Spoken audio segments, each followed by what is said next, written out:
The Occult Family Playbook, Scripts, Triggers, and Gaslighting. Welcome back. I'm Adeline Atlas, 11-time published author, and this is Occult Bloodlines, Families of Ritual Power. Trigger warning, this video series covers disturbing and very serious topics. Full legal disclaimer in the video description below. Today, we open a critical two-part exposé into how manipulative families, especially those bound to occult ritual dynamics, create psychological traps, energetic harvesting routines, and long-term emotional destabilization through social programming. This is not ordinary family dysfunction. This is calculated patterning, timed spiritual interference, and weaponized calendar magic, masked as care or tradition. In Part 1, we're focusing on how holidays, birthdays, and funerals are covertly used as ritual traps to provoke trauma responses, reopen wounds, and harvest energy. These events are not always celebratory. In some families, they are spiritual tools of control. To begin, we have to accept that certain dates hold power, not just in culture, but in energy. Birthdays, death anniversaries, religious holidays, and even seasonal changes like equinoxes or full moons are charged windows, times when the veil between the emotional and spiritual fields is thinner. In occult systems, those windows are used, not ignored. And in families practicing or unconsciously reenacting ritual dynamics, these time markers become ritual refresh points. They are when the contracts are re-engaged, when the psychic attention is directed, and when the playbook kicks in. Let's begin with birthdays, which are often portrayed as celebrations. But in ritual families, they frequently function as spiritual tethers. A birthday is not just a personal milestone. It's an energetic return. And if you were born into a bloodline with spiritual contracts, the day of your birth is often used each year to reaffirm your role, reignite control, or provoke emotional volatility. In some families, birthdays are ignored, deliberately. This is spiritual neglect, designed to destabilize identity. In others, birthdays are turned into forced gatherings where manipulation, guilt, or emotional breakdowns are staged. The goal is not celebration, it's ritual destabilization. Let me share something personal. On 2 separate occasions, one my birthdays, I was alone, quiet, working, no drama, no tension. But both times, I was subjected to harassment by the police, called in by my own family. They staged fake wellness checks to provoke fear and shame on a day that should have been my own. There was no cause, no crisis, just the violent intrusion of authority, triggered precisely because they knew the energetic window of my birth could be used to create a wound deep enough to feed from. That's not dysfunction. That's ritual targeting. The same thing happened on the anniversary of a personal trauma, specifically the day I survived the Las Vegas shooting. They cherry-picked that day for another concerned call. Nothing was happening, but they knew what that day held in my soul, and they chose it intentionally.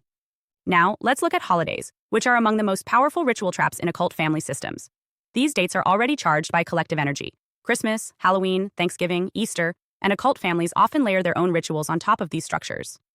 What seems like a family dinner or religious gathering can double as an emotional trap designed to drain you or pull you back into alignment with the curse system. You may find that every Thanksgiving ends in a screaming match. That every Christmas you're guilted into travel, overgiving, or confrontation. That Halloween becomes a magnet for strange communication, haunting dreams, or unwanted messages from a strange family. In my own life, I began to notice something chilling. My father, who I have gone no contact with, would repeatedly reach out to reconnect, not on my birthday, not during casual times, but on Halloween night and during full moons. It happened so consistently, I began tracking it, not just the texts or calls, but the emotional drop that followed. It felt like a summoning, not love, not regret. Ritual invocation disguised as familial concern. When I looked deeper, I realized Halloween itself is a high point in many magical calendars. Samhain, the Day of the Dead, ancestral gate opening. These were not random messages. They were contract reactivations. Funerals are perhaps the most overt of all. They combine grief, ritual, physical presence, and spiritual vulnerability. In healthy families, funerals are moments of closure and honor. But in occult families, they often function as energetic resets. Emotions run high. Family members are physically gathered. Objects are moved. Photos, heirlooms, clothing. Spirits are invoked or released, though in many cases they are bound instead. Some survivors report funerals where strange chants were whispered, where they were told to touch the body or sit beside someone they feared, where they were photographed without consent. These are not mistakes. They are part of the ritual blueprint. Grief used as a doorway for spiritual programming or possession. There's also a secondary layer: who attends the funeral and who doesn't. In many ritual bloodlines, non-attendance is punished spiritually. If you don't show up, something will go wrong. This is a fear-binding mechanism.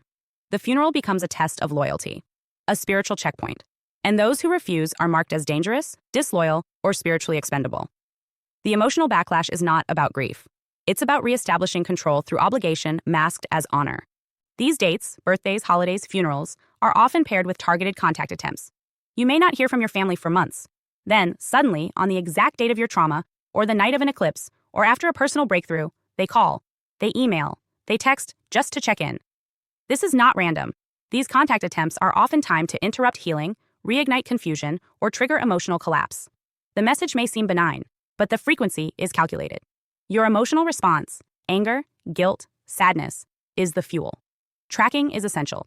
If you've ever felt destabilized during specific seasons, holidays, or anniversaries, go back and start building a ritual calendar of your own life. When did the calls come? When were you most attacked? When did your body break down without warning?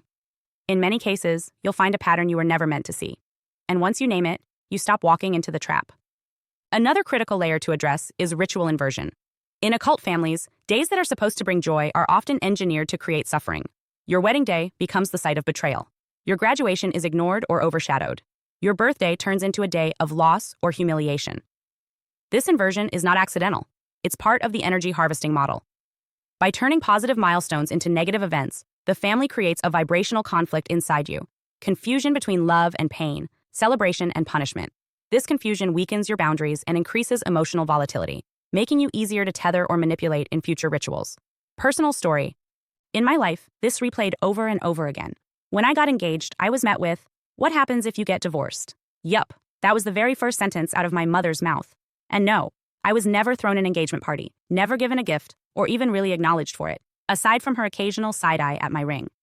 She carried a spirit of jealousy toward any material object others had that she perceived as better than hers. This wasn't just directed at me, but it was exaggerated toward me. We talked about the engagement for maybe 10 minutes, and then my family pretended it never happened. They never asked how the planning was going, never offered help, never once encouraged or supported me. And here's where it gets even more twisted. This all happened before I found out they had arranged, or rather coerced, that man into proposing to me. Let that sink in. They orchestrated it and then acted like it didn't exist. That's how inverted these rituals are. They're not about support, they're about control, silence, and symbolic sabotage. This wasn't isolated to my engagement. Let me tell you about the day I graduated university, one of the clearest examples of ritual behavior. I was mocked for most of my life, labeled the one who would never make it. I was told I'd never graduate high school, never get into university. That was the script they placed on me. The problem? I did graduate high school. I did get into university. But the abuse didn't stop. It evolved. They refused to support my education. They wouldn't encourage me, and they controlled what I studied. I was told, if you don't take what we say, there's no funding. You're on your own. And even when I did what they demanded, they still withheld acknowledgement. That's destabilizing for any child. But for a child born into ritual abuse, you learn to expect it. By the time you hit university, you've already internalized that your achievements will be ignored or hijacked. Then came graduation day, a day they swore would never happen. And yes, my family showed up. But here's what happened. A celebrity was also present that day, a singer named Sarah McLachlan. I've always loved her music, especially the song Building a Mystery, which isn't surprising, considering how much that theme resonates. Despite the fact that this was my graduation, after enduring over 15 years of ridicule and psychological warfare, they didn't celebrate me. I barely got any photos of myself. Why? Because my mother, who brought a fully charged camera, used the entire battery taking photos of the celebrity. 4 hours of ceremony, and she had hardly anything of me. And when I was enraged upon finding out, do you know what she said? Well, the battery died before. As if that explained away a lifetime of erasure. And what were Christmases like? I was excluded. Always. Not through open rejection, but through covert tactics. The kind designed to isolate, traumatize, and trigger deep wounds on the exact days the world tells you family is everything. While others were enjoying warmth, connection, and holiday closeness, I was being energetically exiled. In our house, holidays were not about celebration. They were about control. Every single one was choreographed to make sure I felt left out, invisible, or burdensome, like clockwork, like ritual. Christmas in particular became a pattern of ritualistic erasure. My parents suddenly stopped hosting entirely and acted like that was normal, telling me I could go to the other side of the family if I wanted to celebrate. The same relatives who had bullied me my entire life. When I expressed discomfort, I was told, well, that's your choice. But it wasn't a real choice. It was abandonment wrapped in fake freedom. And when gifts came around, I was always the afterthought. If I got anything, it was minimal. Sometimes a Starbucks card, sometimes nothing at all. The excuse was always the same. You already have enough, or you earn more than your sister. Meanwhile, she was showered with gifts and praise. I was punished for being self-sufficient, because independence meant they had a reason not to love me out loud. This wasn't accidental. It was designed. All holidays in our home followed the same script. Ritual exclusion, not just emotional neglect, but deliberate, strategic silencing timed with the collective celebration of love and belonging. That's how these systems work.